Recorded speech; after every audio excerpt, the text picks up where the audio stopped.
But I'll tell you a little bit about me and what I do at Fetch, since I can't help myself. But I grew up at General Mills. I was there for 20 years, so I am a CPGer at heart.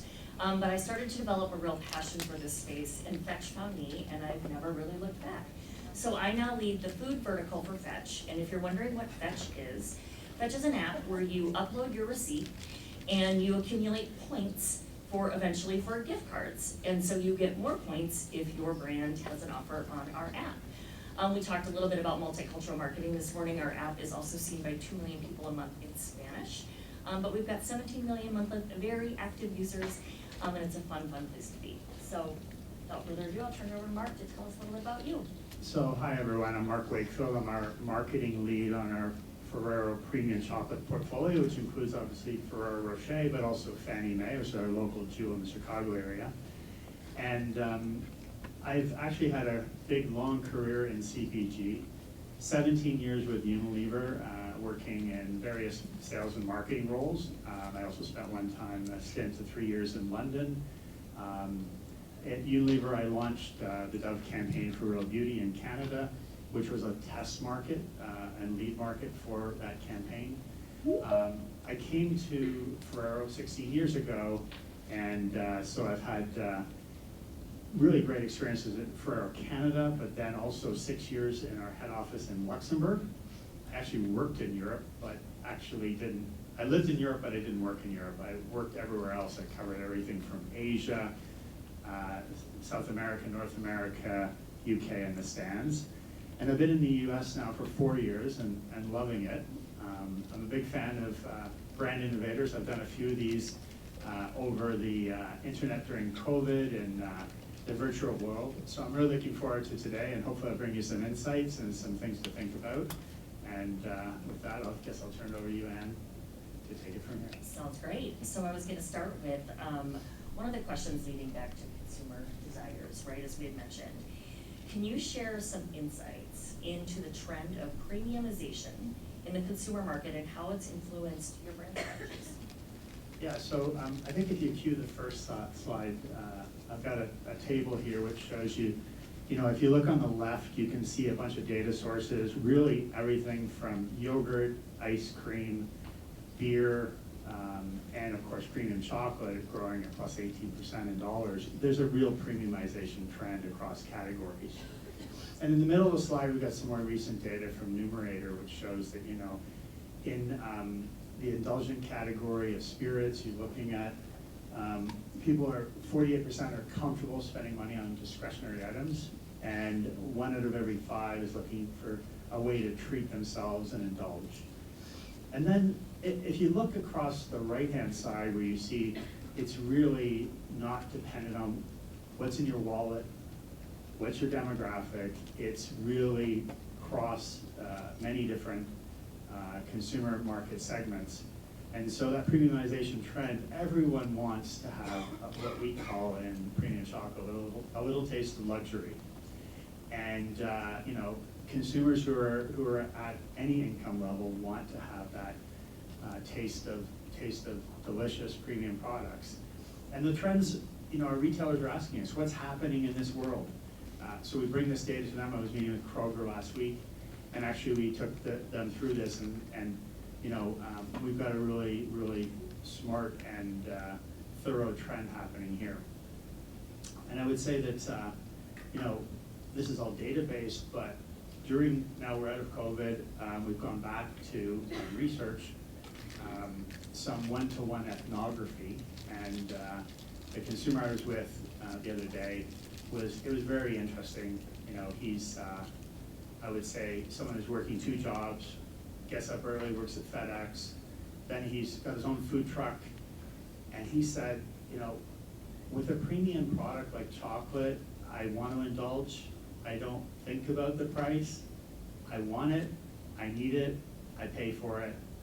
And it was just very, very interesting to see that. So I would encourage everyone, to get back into that real one-to-one intimacy. Data is great, but also being insightful, and I can tell you a couple of comments and more sort of really anecdotes over the break, if you like. So you mentioned, one-to-one relationships with the consumers, discussions you're having with them, the data you're using from Numerator. And all of this can be, sort of nice to have unless you make it a part of your decision-making process. How do you truly incorporate, kind of this data insights into how you're making decisions about your products? Yeah, so I think that, first of all, we look at, if you've read the Ehrenberg Bass studies and how brands grow, it's all about widening the access points.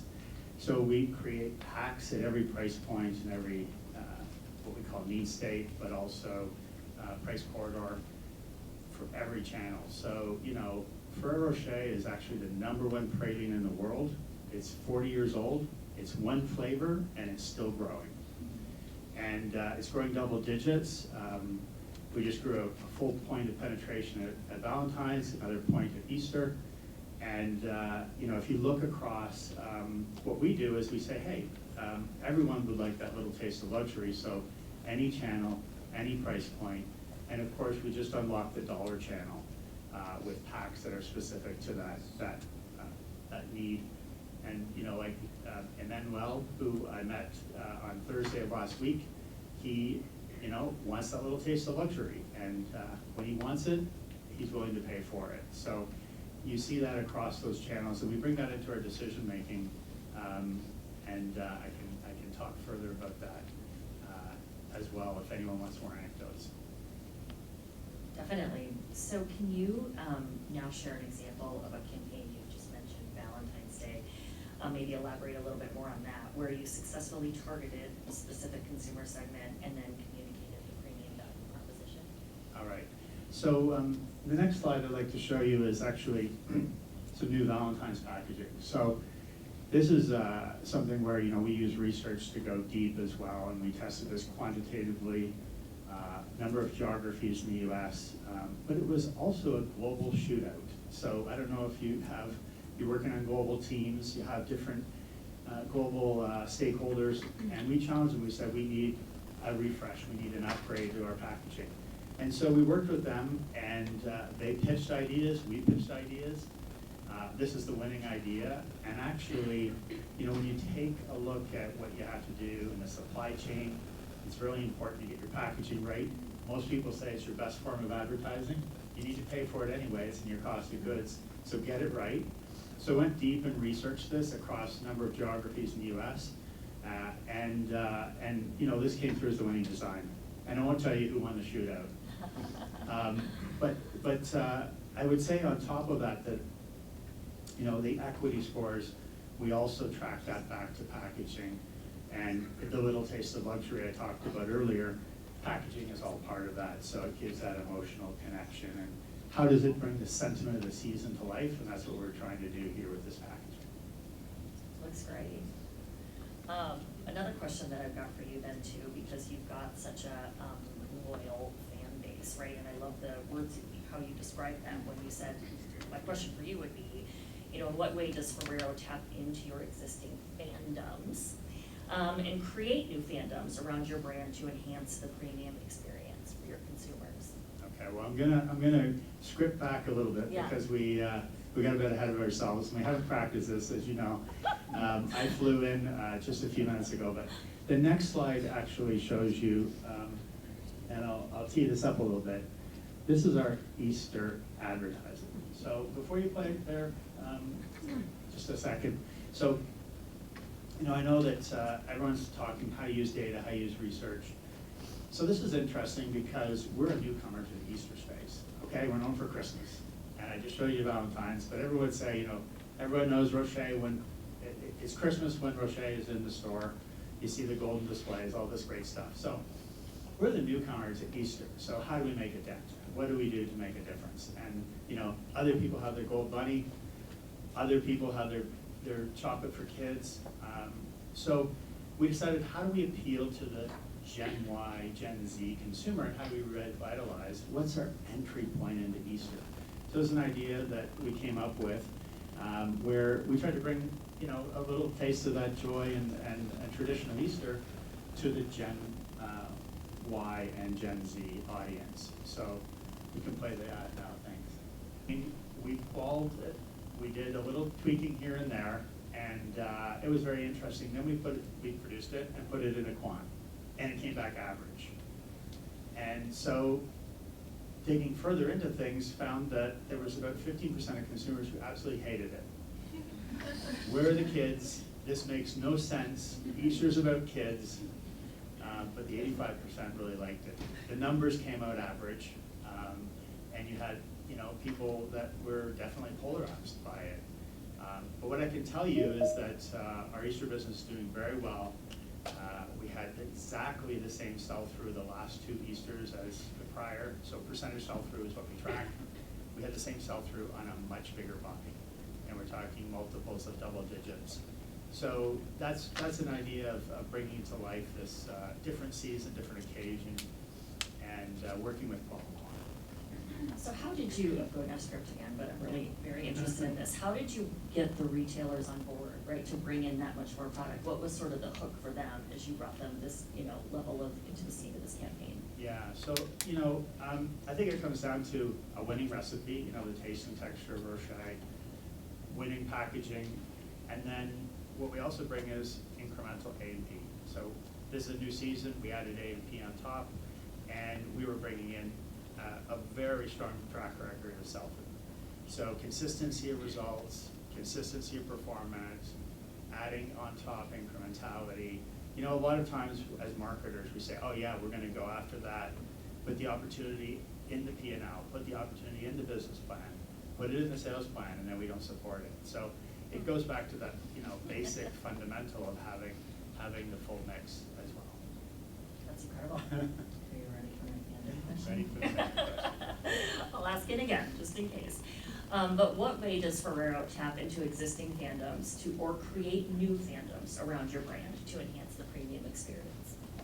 So we were launching our new tablet, our new bar, as Americans would call it. Europeans call it a tablet, we call it a bar here.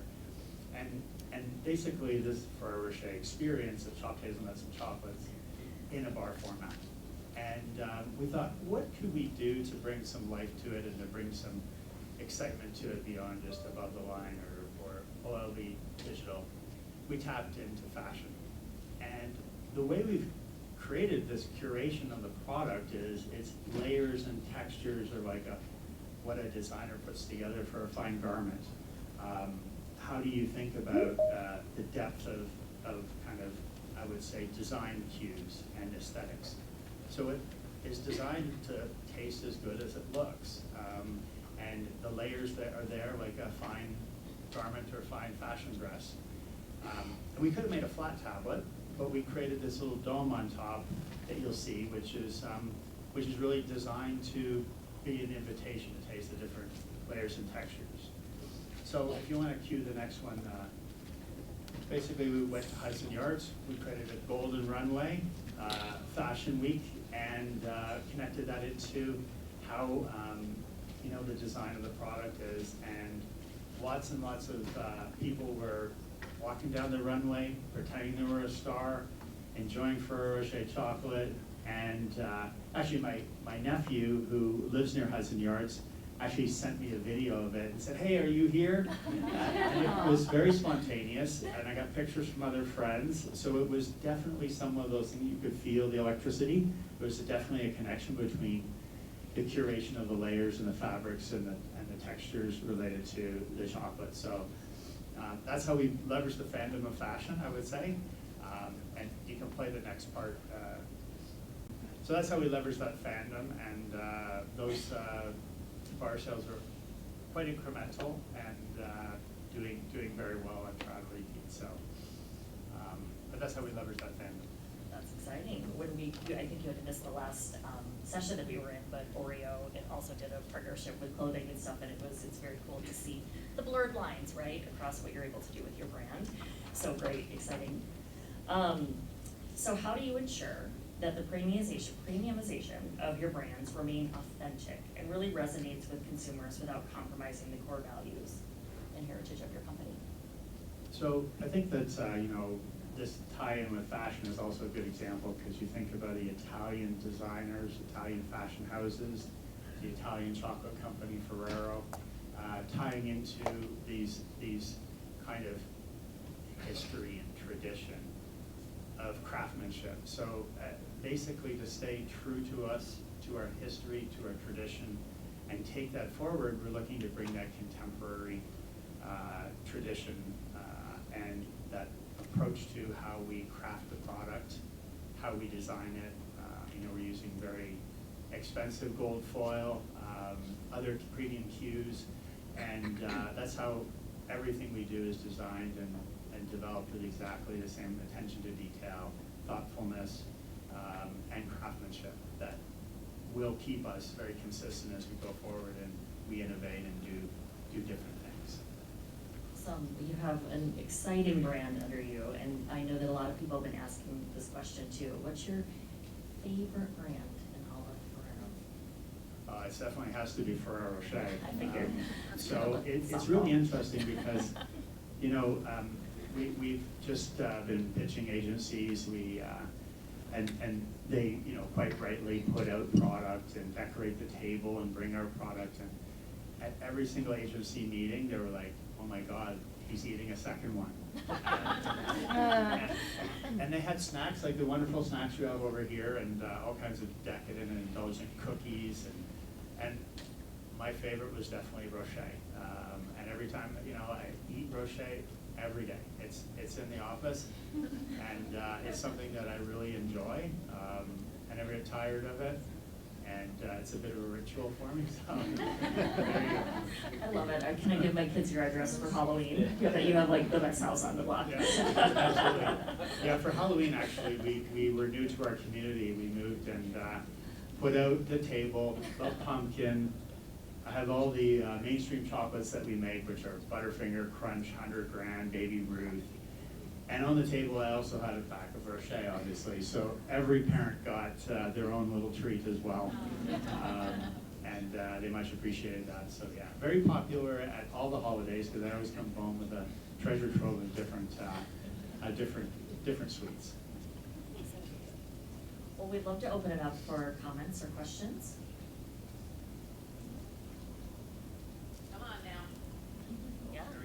Oh, yay. I just wanted to make you run across. Thank you so much, Jim.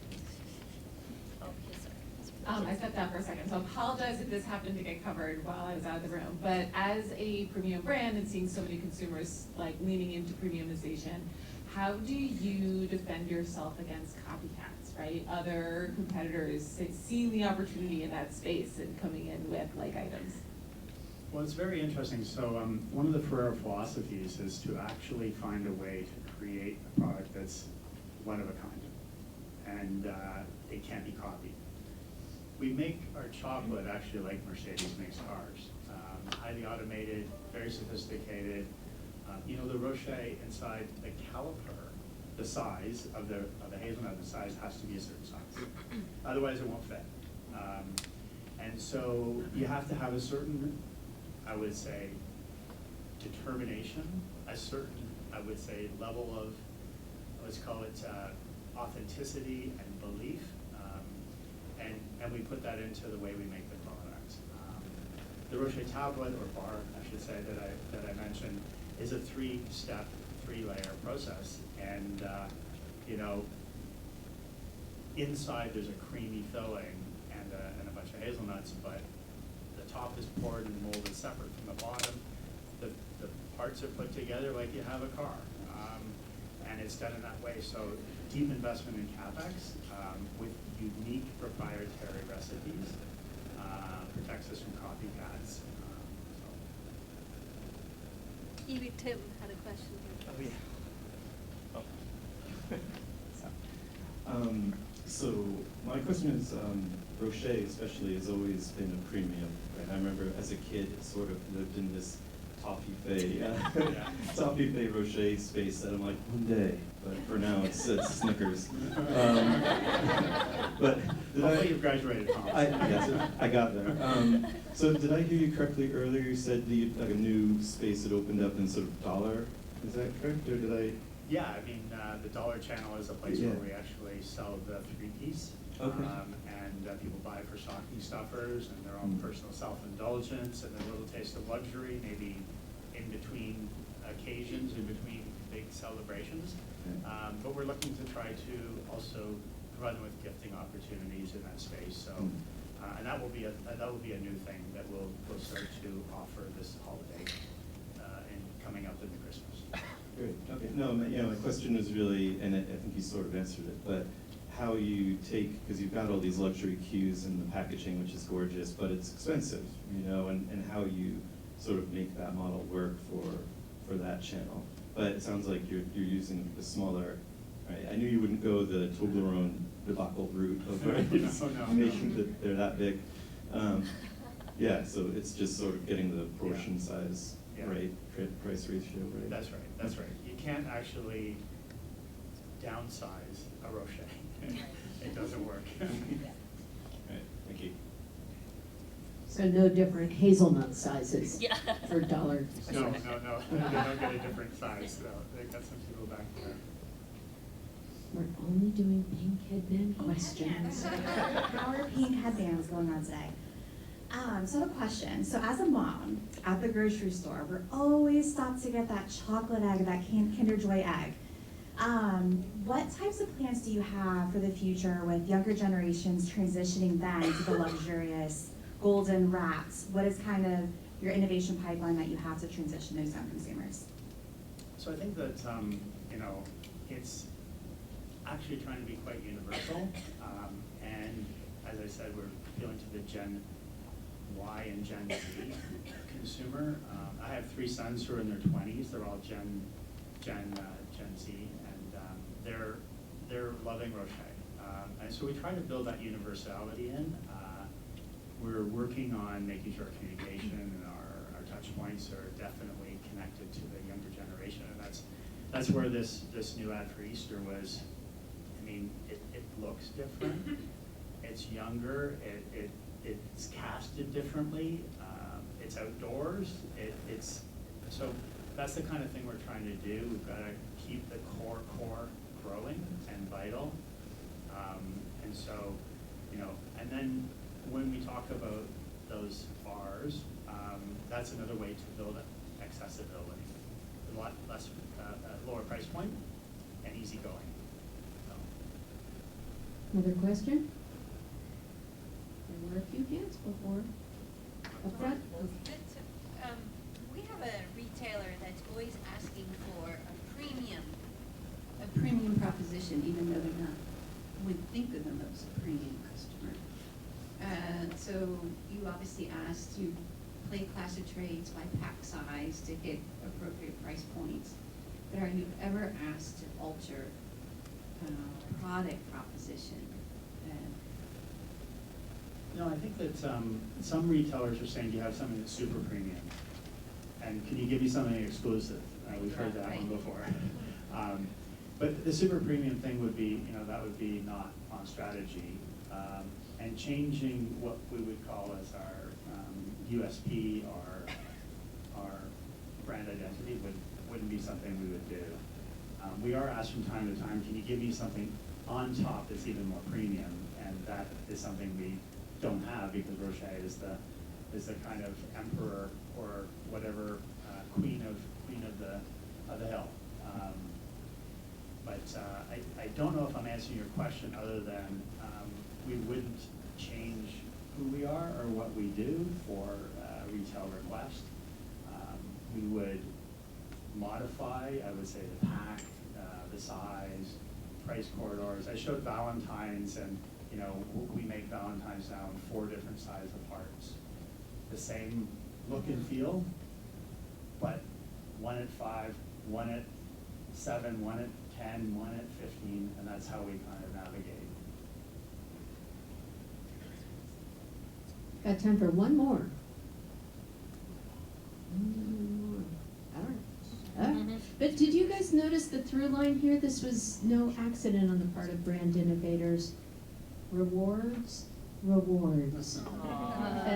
We're out, right? Come on. Thank you so much, Anne. You're awesome. We appreciate you.